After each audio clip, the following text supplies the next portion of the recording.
Welcome to the INFOWARS Nightly News. I'm your host, Jakari Jackson. It's January 21st, 2015, and here's a look at our top stories.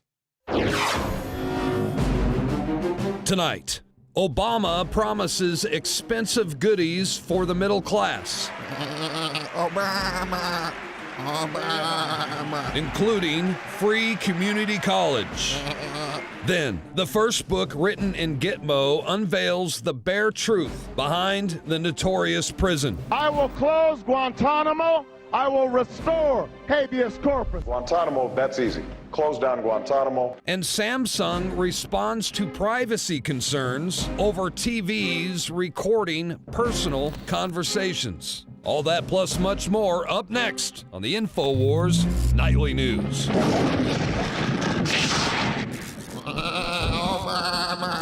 Last night, I had the privilege to watch the State of the Union address. I know many of you didn't. I heard it had the lowest ratings pretty much of Obama's career, and rightfully so. There's many other things that can distract you from what actually went on last night. All I saw was pretty much a performance of somebody reading off a teleprompter and a bunch of empty campaign promises, like he was going to shut down Guantanamo Bay. How many times has he talked about that? And we'll talk about that in just one second. But first, let's go to this article from Kurt Nimmo. Obama's State of the Union, more stolen stuff. Insisting that the shadow of crisis has passed, despite non-government stats and analysis casting serious doubts about that claim. Obama promised free community college, expanding tax credits up to $3,000 per child, and $300 billion over the next 10 years in capital gains tax increases and other taxation schemes imposed on the wealthy, that is to say, the producers. Echoing the now popular income inequality meme pushed by collectivist Democrats, Obama's speech called for involuntary redistribution of wealth. In other words, wholesale theft. Now let's go back to this free college tuition. You guys recall Obamacare. First it was free health care, then it became affordable health care. And I'm wondering if the same thing is going to happen with this community college, because he's saying it's free, even though somebody has to pay for it. Somebody always has to pay for it. And who has to pay for it? The middle class. I guess you would call them the upper middle class. And this ensures that they will never join the higher class, because it's another attack on middle class families. And they say, yeah, well, Ralph and Peter to pay Paul, get you into the college system, get you an associate's degree, which is pretty much worthless. I had an associate's degree in media production and nobody wanted to give me a job until eventually Alex did many years later. So it's just a worthless piece of paper. You know, you can go to school, you can become a doctor, an engineer, a lawyer. Degrees are good for things like that, but by and large, an associate's degree won't get you anything, and you can't get any of those previously mentioned jobs if you only have an associate's degree. Let's talk about another aspect of Obama's State of the Union address, Guantanamo Bay. First book written in Gitmo unveils bare truth behind notorious prison. A book written by one of the longest-held detainees of the U.S. Guantanamo Bay prison was finally released on Tuesday, uncovering the abuse the prisoner underwent while in captivity, the book's editor told Sputnik. And it goes on to say that it was supposed to be released years ago, but it had to be classified onto the year 2012 due to the nature of its contents. And we do see that in 2009, President Barack Obama issued an executive order to review the status of the individuals in prison in Guantanamo Bay. And yes, the detainees have gone down in number, but it is still open and operational. And if anybody would say, well, you can't trust the account of the person held in this facility, to be honest, well, I don't think you can trust the account of the people operating the facilities, to be honest, because we've seen the many bizarre things. They make these guys get naked and hug each other. They dress them up in weird outfits. They make them, get in awkward positions with farm animals. All this stuff is public knowledge. You can go find the images for yourself.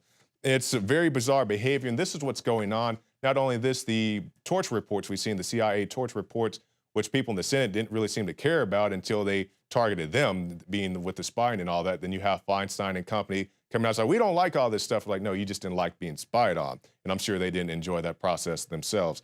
So just more things coming from the State of the Union address. I think the State of the Union is important just for the bare fact you can get the sound bites of Obama saying something. So then 6 months, a year later, when he decides to lie about something, he's like, no, you said it back during the State of the Union address. And something he didn't really touch on, which I was somewhat surprised, was the firearm ownership in this country. Because we have seen President Barack Obama and his crew, Feinstein that I previously mentioned, come after guns. And to anybody would say, well, you guys keep saying Obama wants to come after guns. He hasn't come after them. Okay, let me hip you to something. Back when Dianne Feinstein was running her anti-gun campaign and continues to do so, but when she was hot and heavy previous years, President Obama said he would sit back and sign whatever legislation Dianne Feinstein was able to come across. So yeah, he wasn't actively out there, every day rah-rah like she was, but he said, I'll sign whatever she comes up with. So in my book, that makes him just as guilty as what she was doing. But even though those two have kind of faded out from the spotlight, we do have new contenders. Arizona lawmaker makes moves to end private gun sales without a background check. And this is Representative Randall Freese.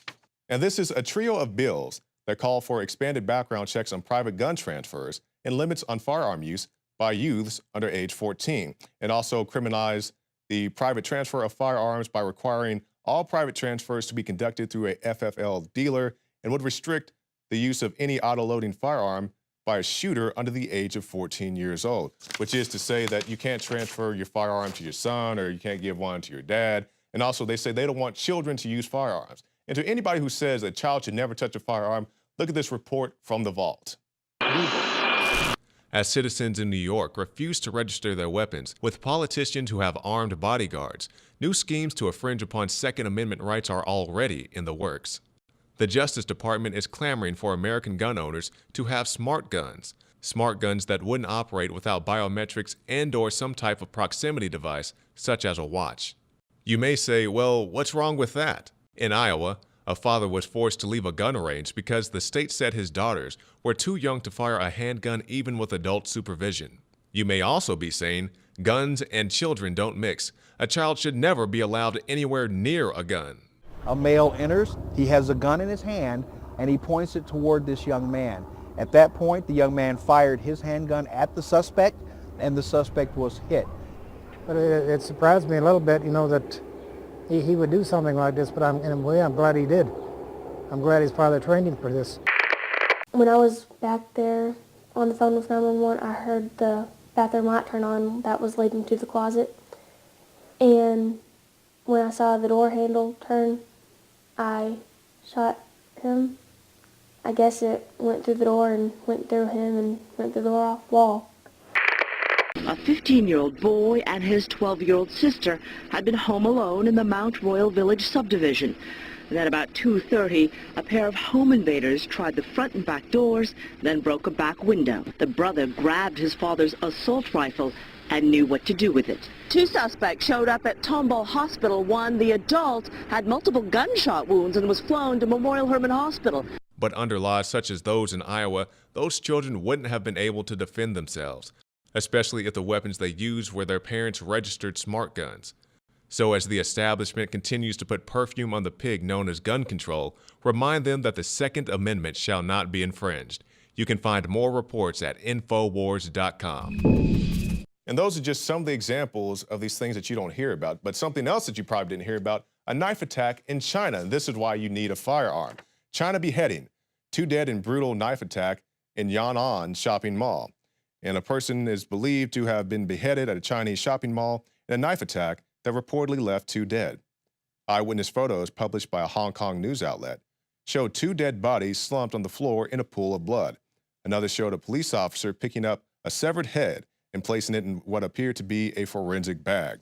So yeah, they'll say like U.S. has higher gun violence, which yes, we do, but that doesn't mean that violent crime doesn't happen in other parts of the world. You have knife attacks, you have rapes, you have strong arm robberies. Many of these things go on in other parts of the world, and we don't really have those problems so much here in the United States of America. And more to that point, I have a graph here that shows the FBI crime statistics. And this is available on FBI.gov, and these are the violent crime offense figures. And they go from 2009 to 2013, and you can see from 2009 to 2013, we had a stark decline in violent offenses. So yes, we do have violent offenses here, gun violence here, but we also have many other things that we don't have.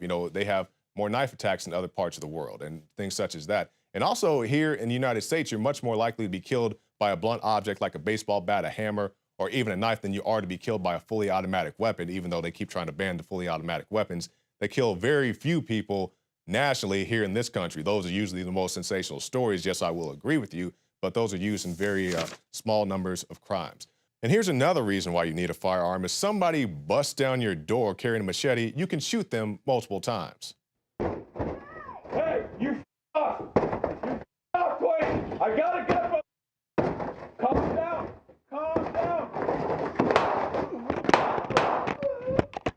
Now let's talk about things that are going on campus. We have more officers carrying firearms, pepper spray, batons, things such as that on campus. And I don't so much have an issue with it as long as they do it in a responsible manner. We've all seen the footage of, UC, where the officer goes out there and pepper sprays the peaceful protesters. I definitely have a problem with that. Here in Austin, or right outside Austin in Bastrop, they tased a young man who was breaking up a fight. He fell down, busted his head. Now he has brain damage. I have an issue with that. But, just generally being prepared if a school shooter arrives, I don't have an issue with that. And now we have this article. More campus police officers are armed despite falling crime rates report. Of these sworn campus officers, 94% are authorized to use a sidearm, chemical, or pepper spray, while 93% are allowed to use baton and 40% use a taser. And the stats go on from there. This is a report done in the years of 2011 and 2012 and focused on campus law enforcement. I think it is good to have somebody on campus with a firearm because I gave you the report last week. I believe in Alabama, a elementary school was telling their students that, hey, if somebody breaks in, pull out your canned goods and throw the canned goods at them.